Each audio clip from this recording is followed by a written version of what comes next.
आता माझ्याकडे एक स्त्री आली होती मध्ये एक त्या मुलाला घेऊन, की दादा तुम्ही ह्याला थोडं मार्गदर्शन करा आणि ह्याला आशीर्वाद द्या. त्या मुलाची इच्छा नव्हती. ओके. तिने घेऊन आली होती, बळजबरी घेऊन माझ्या पाया पडायला होत होती. तो मुलगा नाही नाही म्हणत होता. आता मी नाही म्हणणं म्हणजे त्या बाईला दुःख होण्यासारखं होतं की बरोबर. दादा नाही म्हणतात. आणि ती माझ्यावर खूप श्रद्धा त्यांची, तिने दादानी सांगितलं तर तो ऐकेल सर्व गोष्टी.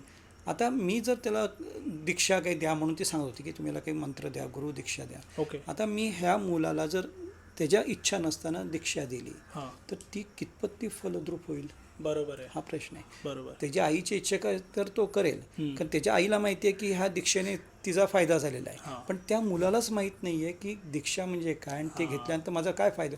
त्याला त्याचं महत्त्वच माहीत नाही तर Correct. ती दीक्षा घेऊन ते पुढं होणार नाही, बरोबर. फायदा नाही त्या गोष्टीचा. फायदा नाही. कारण ती भीतीतून तयार झालेली आहे, हम्म. बरं, दडपणातून तयार झाली. बरोबर. नंतर ती आईनंतर तो ती गोष्ट पूर्ण करेल का. करेक्ट. तर करेक्ट. केली तरी तो त्याच्यातलं किती तो मनपूर्वक करेल, हां. समरसतेने करेल, राईट. हा प्रश्न उभाच राहतो.